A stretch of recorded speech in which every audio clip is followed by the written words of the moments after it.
Good evening, my students. This is me, Dr. د.هاني الحسني, English Department at Isra University, and here we introduce something about our course, which is Semantics course. So today is the first one, and here we have to show you the definitions and the important themes that we need to discuss thoroughly within the semester. This is the first semester 2020-2021. Okay, let's move to the slides. So we have here introduction. Semantics is the study of meaning. This is a general one, and it's already announced by the French word which called semantique. So opposed to phonetics. So this is a way for the sciences to be improved and enhanced from that time. And here we can see a traditional lasting in the 1960s as a study of meaning in the lexicon alone.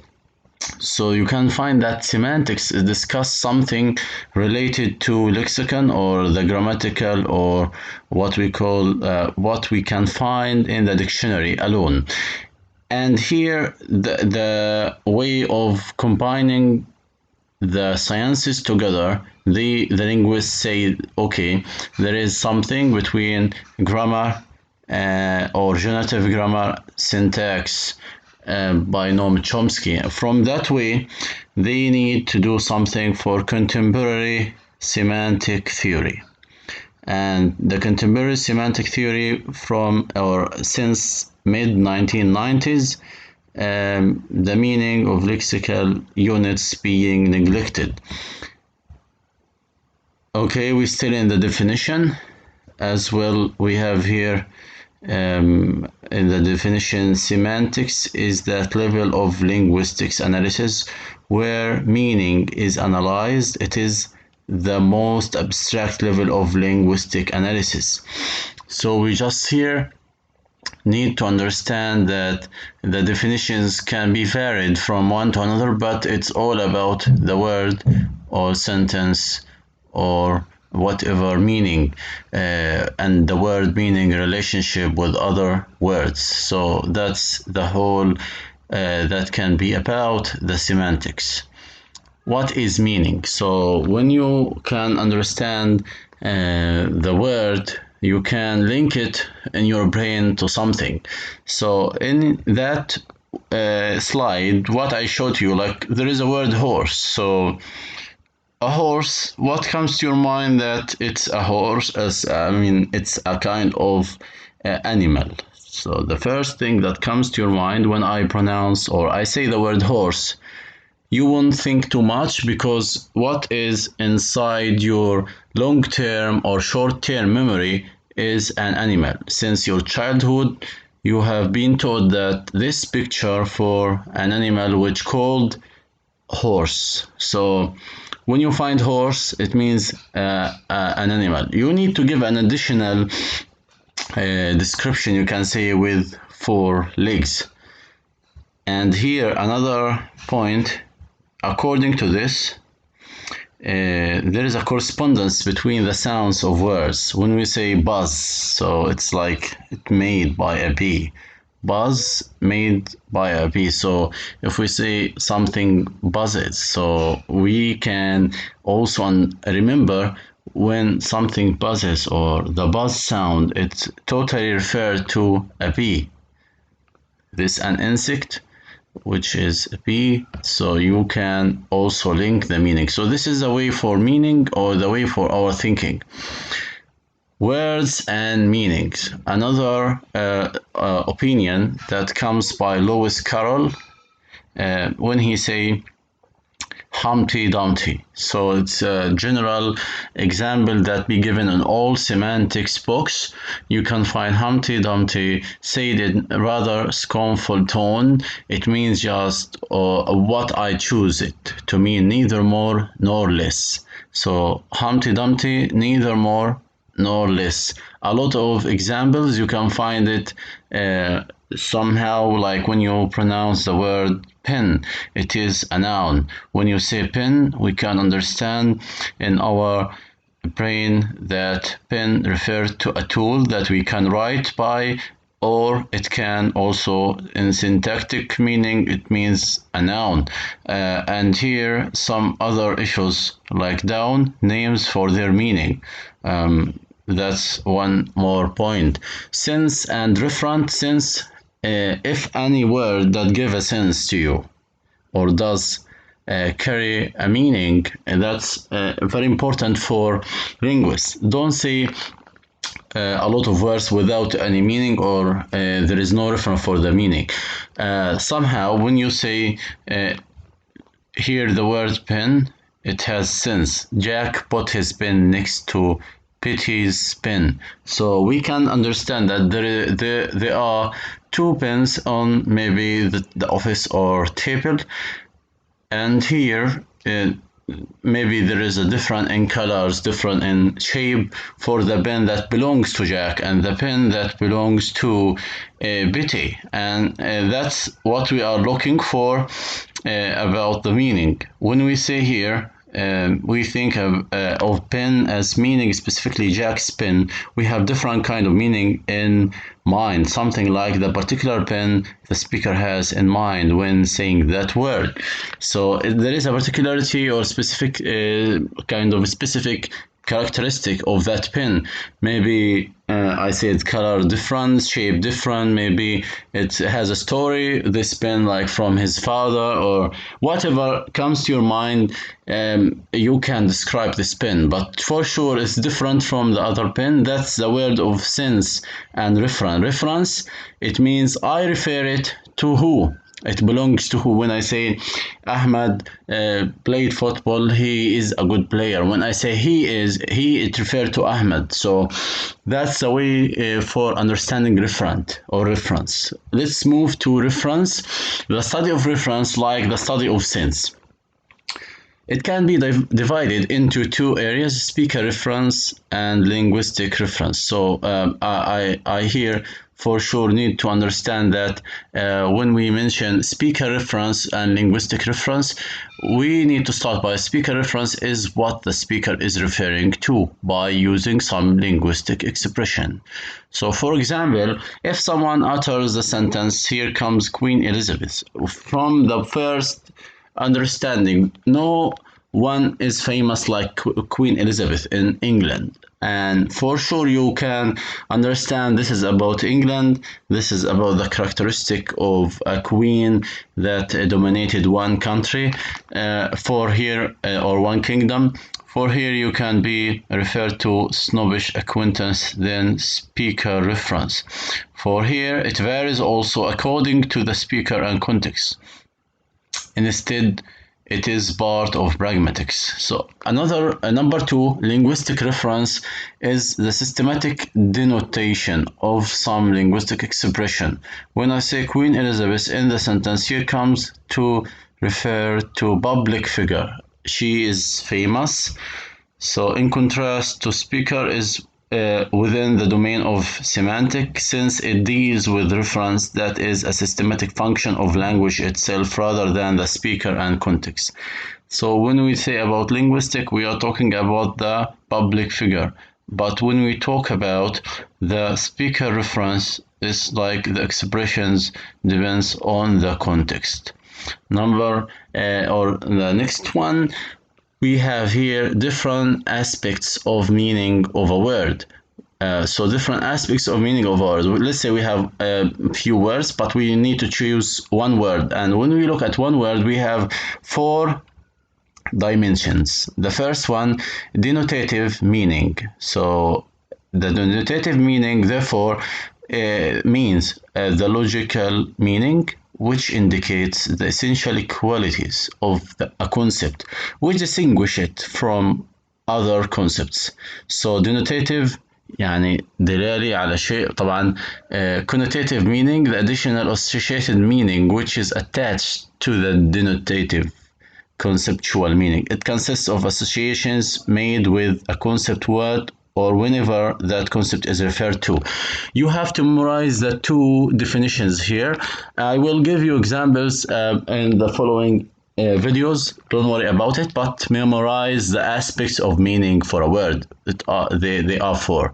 Social meaning, it is the meaning that a word possesses by virtue of its use in particular social situations and circumstances.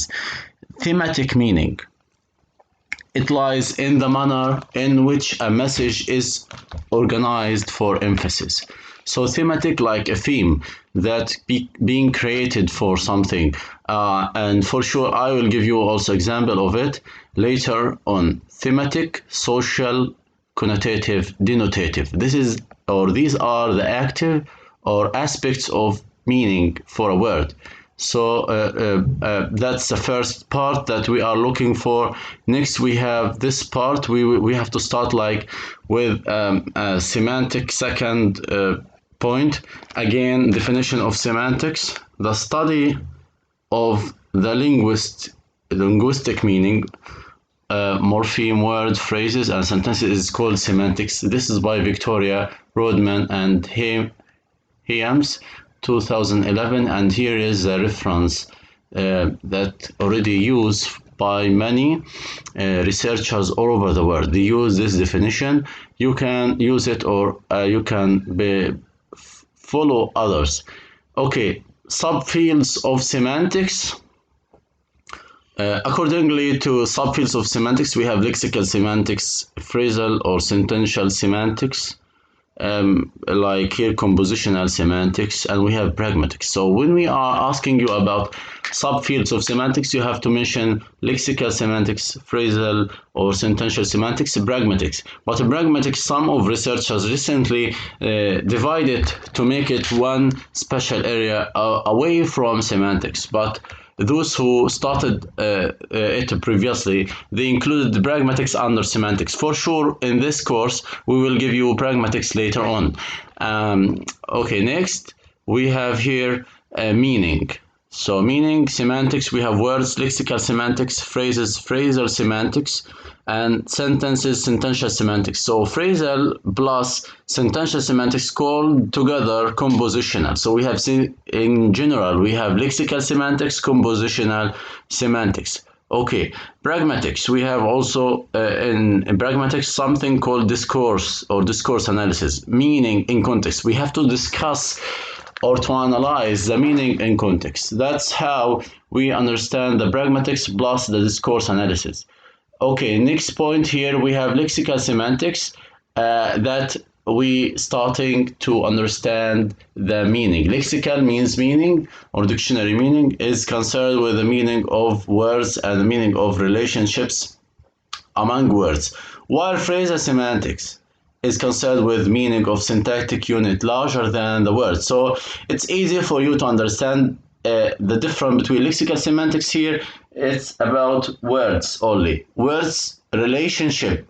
But phrasal, it looks like maybe a few words, like 5 words in comparing to another 5 words. This is called a phrase. Semantic properties are the components of meaning words. Semantic property, like a human, can be found in many words such as parent, doctor, baby. Other semantic properties include animate objects, male, female, countable items. So this is the way for understanding the semantic properties, lexical semantics, phrasal semantics. Here we have names. So I downloaded this picture to make it easy. When we say names from the words that ending by, like when we say homophone, heteronym, synonym, antonym, so you can find it ending with names. So some books, they call them names. Here we have in general a few definitions that condense within one diagram. However, you can read it from here quickly or follow one by one. When we say names, we have here homophone. Homophone, same pronunciation, different meaning. Homograph, same spelling, different meaning. We have here Heterograph is like different spelling and meaning. Homonym, like we have different meaning with like what we call, you can find it like when you say lie, it can be untruth, or it can be or it can be lying on something, red line. So here we have heteronym, different pronunciation and meaning, like when we say desert and dessert. So it looks like same, what we call same spelling, but for sure they are different in the pronunciation and meaning. We have here different spelling for what we call like gases and gas. You can check it also again. We have here same meaning for what words with different spelling, pronunciation and meaning. You have to recheck it again one more time by what? By look at each one separately. When we separate them, luckily we can get the idea of the names. So the first one we have homonym. Homonyms, words that have the same spelling and the same pronunciation but different meanings. Like what? When we say watch and watch. So watch, the first one is noun. It means small clock on your wrist. So when I look at your hand, I can find a watch. But another word which is watch, that's verb. In the syntactic grammatical issue, we can find it, look at the meaning. This is called homonyms. You have to remind yourself that it has same spelling, same pronunciation. Homograph, words that have the same spelling but different pronunciations. Like we have wind, it's like blowing hard, moving air. Like pen, we pronounce it rhymes like pen, it means we pronounce it like pen. I have to wind my clock. So turn the stem, the meaning of it, turn the stem, rhymes like find. So this is wind, this is wind. So homograph, the whole story about homographs, you have to understand that there is different in pronunciations and meaning, but same spelling. It means the letters, we could find W-I-N-D. So no changing in the letters, but the change of the pronunciation and the meaning.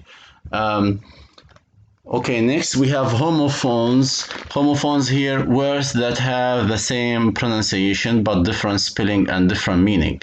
So we are checking the word here based on the spelling. How?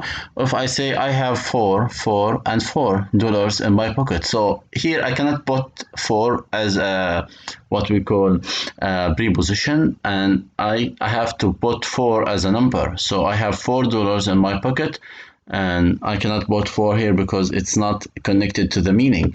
And another example here, I sent a letter to my aunt in Vietnam. I sent is sent here, it means a perfume or kind of a nice smelling, and sent here it means something for money, like some pennies of dollars. So I can't choose it because what I need from that multiple choices is the word that fit the sentence, and the word that fits the sentence here is sent. Clearly you can find it or you can find other examples when you check out in your internet. You can find other examples and you could practice as much as you can about the words that have same pronunciation but different spelling and different meanings. We have polysymous here, word that has multiple meanings that are related conceptually or historically. Like here we have beer can mean to tolerate or to carry or to support. So if I say bear in your mind, that means keep in your mind that something. If I say peer, it can mean also an animal. If I say peer, it can mean you have to tolerate somebody. So this is called multiple meanings, a lot of meaning for one word.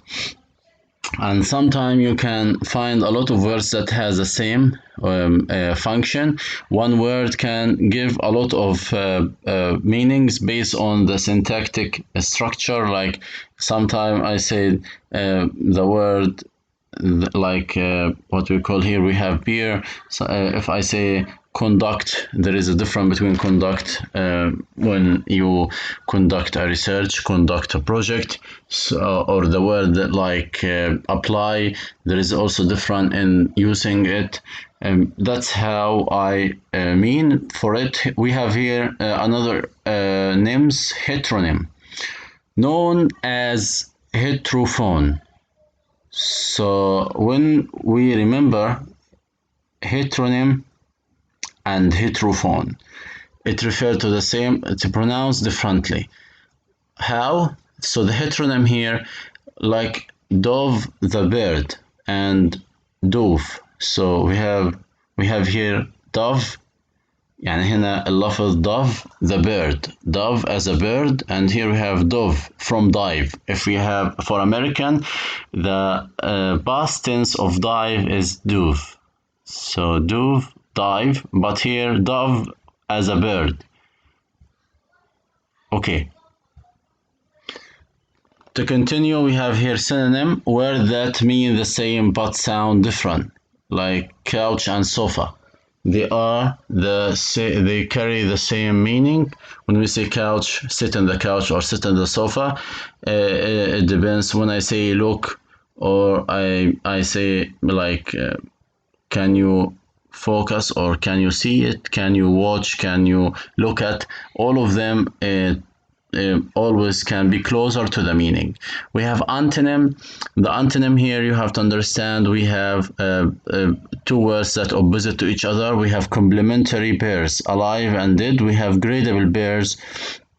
It means there is no more words. When we have alive and dead, this is complementary pairs. Like when you say yes or no, this is the same, like yes or no. This is called complementary. Alive and dead. We have gradable pairs like big, small. Sometimes we have beginner, intermediate, advanced. So this is gradable. يعني إيش متدرج. A lot of grades or a lot of levels. Like you have excellent, you have good, you have very good. All of them following the gradable pairs. Homonym or hyponym sit for related words together. So when we say hyponym for colors, like if I say red, white, yellow, blue are hyponyms or hyponyms of color. So remind yourself that if you have set of words like colors or mountains, name of mountains, name of seas or oceans, all of them can be called hyponyms. Okay, fine. We have also metonymy, word used in place of another to convey the same meaning. Like what? If I say Washington, this is used for American government. And if I say crown, it's used for monarchy. If you say jock, is used for athlete. So Washington, if you say it means American government. If you say any kind of capital, like if you say here or closer, you say that Amman said something, it means the government of Jordan say something. Retronym or retronym. Retronym, we have here expressions that are no longer redundant. What do we mean by no longer redundant? Like all movies were silent, but this is no longer or redundant here, silent movies. So this one is not important to us because there is not much issues about it, but what is important or matters, what we can find in that picture: homophone, homograph, heterograph, homonymy, and heteronym, synonym. That's the most important words or the most important concepts that we are looking for. Next, here we have thematic rules. Okay, for me, I don't want to start with thematic rules. We will leave it to next time. Now I need to open something based on the book here. So in the book, I have to minimize it to you. Like here in the book, we could understand something. We have here word sense. So in word sense, in your own book, page number, let's look at the numbering here. it's okay, fine. I will find it here. So we have chapter 5, we have word sense. Why we started with it? Because we need you to understand the point that we connected to our lessons. So we have here word sense, and let's back a little bit about the meaning. Okay, from the beginning we have semantic meaning. That's what I give to you. We have 3 levels of meaning in your book, like page number 5. This is to remind you, this is a book by Paul Kroger. We use it as a reference. I know that the way for it is not clear too much for you, but what we are doing now is sharing. When we share, we can understand better. We have referring, denotating, and expressing. You can get more ideas when you look at the book. When I say denotation semantics, we have also cognitive semantics. We will discuss it also much more in the next time for another video. We have here referring expression, like here we have the octopus has 8 tentacles and is quite intelligent. So you can find here octopus, it refers to an animal, and you can also understand a lot of things. When you say camels, it refers to animals live in the desert. A lot of examples here you can find in your book. We still moving from one page to another. You can find that the pages here, 2 pages in one page, or 2 pages like here, 20 and 21 together. Okay. We have also here the example that I have to remind you of, examples related to sense and denotation. I continue again. We have here ambiguity. Ambiguity, we will discuss it in also next few videos. We will talk about what kind of ambiguity, like we have lexical ambiguity, also we have structural ambiguity. So I'm trying to give you some hints about the topics or ideas that we will follow through through the book. So our main reference is the book, so please keep an eye on it from time to time. When you forget something or you have problem understanding something, you can back and check it out from the book. Expressive meaning, like ouch, oops, yup, this kind of also words give a sense somehow for the listener, or from the speaker to the listener. Here we have also kind of independence, non-displaceability, immunity, and we have scalability, descriptive infiability. So we will talk about it more and more when you get an idea from that chapter. Here the end of chapter 2. So maybe you can raise a question for me. Chapter 3, we have truth and inference. So we will talk also about the truth and inferences in the following videos. We'll try to cover it quickly to you. We have here analytic sentence. We have also meaning relations between propositions, and we have other topics like presupposition, how to identify presupposition. All of these topics we have to cover it within the following weeks, and then we will move to logic of truth.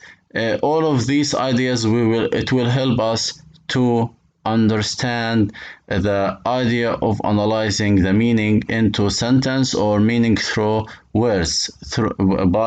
When we say interference, there is something about understanding the structure of each sentence. We will not talk much about this chapter. So chapter 4, logic of a truth, we are not trying to go deeper on it because it needs a lot of energy. Maybe we'll back to it deeply later on. So keep in your mind that today we just let you check something in chapter 1, chapter 2. So in the following, like here, chapter 1, we have 3 levels of meaning: word meaning, sentence meaning, utterance meaning. This is in page number 4 and 5. So you can see we cover chapter 1 and 2, and we give you some examples from the slides. So look at them all and wait me until we finish. Thank you.